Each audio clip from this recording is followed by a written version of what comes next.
ये काम वाम बंद कर, पहले खाना खा। अरे खा नहीं तो मारेंगे थप्पड़। क्या भैया? दो कौड़ी के चौकीदार, तेरी हिम्मत कैसे हुई मैडम को अपने हाथ से खाना खिलाने की? अपनी औकात भूल गया क्या तू? ईशान, ये क्या बदतमीजी है? दिमाग खराब हो गया है क्या तुम्हारा? ये क्या कर रहे हो तुम? अरे मैडम बिल्कुल सही कर रहा हूँ मैं। अरे आप भी तो देखो ना कि आप क्या कर रही हो। आप इस कंपनी के एक चौकीदार के हाथों से खाना खा रही हो। अरे कभी सोचा है बाहर जब किसी को पता चलेगा कि एक चौकीदार आपको अपने हाथ से खाना खिला रहा है तो लोग क्या सोचेंगे? आज ये आपको खाना खिला रहा है, कल आपकी कुर्सी पे आके बैठ जाएगा, तब देखती रह जाओगे फिर आप। इनफ। ये सब बताने वाले तुम होते कौन हो? इस कंपनी में ना मामूली सा एम्प्लॉय हो तुम, और इस कंपनी की बॉस हूँ मैं। तुम्हारी हिम्मत भी कैसे हुई मेरे केबिन में आके तुम मेरे ही सामने मेरे एम्प्लॉय के ऊपर हाथ उठा रहे हो? तुम जानते भी हो ये कौन है? अरे मैडम पता है मुझे कौन है, दो कौड़ी का चौकीदार है। और आप समझो जरा, ये बात अगर बाहर चली गई और दूसरी कंपनी वाले को पता चला कि इस कंपनी की मालकिन एक चौकीदार के हाथों से खाना खा रही है तो लोग हंसेंगे आप पर। आपका जो स्टेटस यहाँ है ना, यहाँ आ जाएगा, कहीं की नहीं रहोगी आप। और रही बात इसको तो मैं बता दो। चल तू एक मिनट, पहले तो ना दूर रहो और तमीज से बात करो। तुम जानते भी हो ये कौन है? हाँ कौन है? नमस्ते मैडम जी। क्या भैया, आप भी अपनी बहन को सलाम कर रहे हैं? कितनी बार समझाया भैया आपको कि काम वाम करने की जरूरत नहीं है, आराम से घर पे बैठो। और आप मेरी कंपनी में गार्ड की नौकरी कर रहे हो। क्यों कर रहे हो आप ये सब? क्यों ना करूं? और वैसे भी घर बैठकर क्या करूंगा? कंपनी में आता हूं, कम से कम तुझे तो देखने को मिलता है। बचपन में ही माँ बाप छोड़ के चले गए थे, तू ही है जीने का सहारा। और वैसे भी यहाँ पर रहता हूँ ना, मुझे बहुत अच्छा लगता है। अपनी बहन की कंपनी में थोड़ा सपोर्ट तो कर रहा हूँ ना, और यहाँ चौकीदारी का काम करता हूँ। किसी का मजाल है अंदर ऐसे चला जाए, इसीलिए करने दे मुझे काम और रोक मत। मैं जानता हूँ तू मुझे बैठा के खिला सकती है, पर मैं सही सलामत हूँ तो क्या बैठूँ बहन, बस इसलिए। भैया आप भी ना कभी नहीं सुधरेंगे।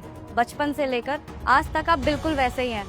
आपने कभी एहसास ही नहीं होने दिया कि हमारे माँ बाप नहीं हैं, क्योंकि आपने मुझे माँ बाप से भी बढ़कर प्यार दिया।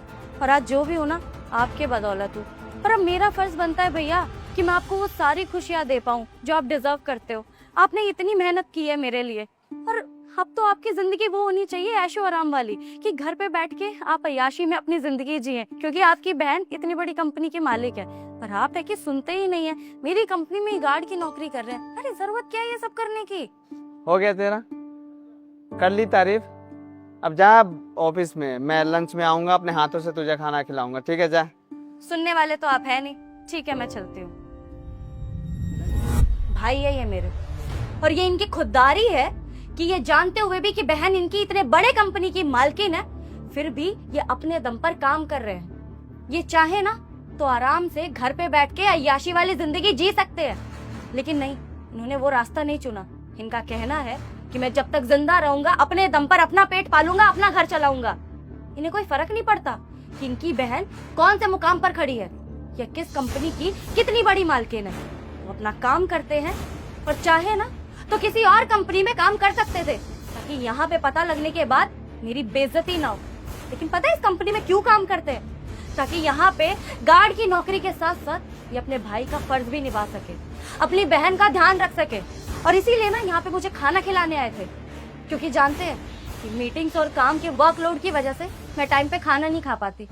अपना ध्यान ना रख के ना वो मेरा ख्याल रखते हैं, अपने भाई का पूरा फर्ज निभाते हैं। और तुमने बिना सोचे समझे एक ही झटके में मेरे भाई के ऊपर हाथ उठा दिया।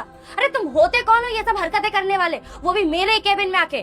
छोटी सी गलती हो गई है, मुझे माफ कर दो, मैं इनसे ही माफी मांग लूंगा। अच्छा, और क्या करूं मैं तुम्हारे सॉरी का? और मान लो कि ये मेरा भाई नहीं होता, एक मामूली सा सिक्योरिटी गार्ड होता, और तब भी मुझे खाना खिला रहा होता, तो तुम्हारी हिम्मत भी कैसे हुई कि इस कंपनी के एम्प्लॉय के ऊपर तुम हाथ उठा सकते हो? इस कंपनी के ना मैनेजर हो तुम। बाप बनने की कोशिश मत करो, समझे? और आइंदा ना अपनी औकात मत भूलना। अब सॉरी बोलो, और जो तुमने हरकत करी है ना, उसकी वजह से अभी के अभी कंपनी से बाहर निकाल सकती हूँ मैं तुम्हें। मैडम माफ कर दो ना सर, बोलो ना, समझाओ ना इनको, मैं कहाँ जाऊँगा? बिल्कुल शांत हो जा, गुस्सा मत कर। इनका भी परिवार होगा, रहने दे। एक थप्पड़ ही तो मारे हैं, और वैसे भी क्या इतना बहस करना। पर आपने जो किया ना, वो भी बहुत गलत है। ऐसे आकर हाथ थोड़ी उठाना चाहिए, आपको खुद सोचना चाहिए था। मैं पागल थोड़ी हूँ जो आपके कंपनी के मालकिन को ऐसे अपने हाथों से खाना खिलाऊंगा। हमारा रिश्ता होगा तभी ना, खैर छोड़िए, माफ कर दे, नहीं छोड़ था। सिर्फ मेरे भाई के कहने पे तुम्हें माफ कर रही हूँ मैं। आइंदा ऐसी हरकत हुई ना तो ये तुम्हारी पहली और आखिरी वार्निंग होगी।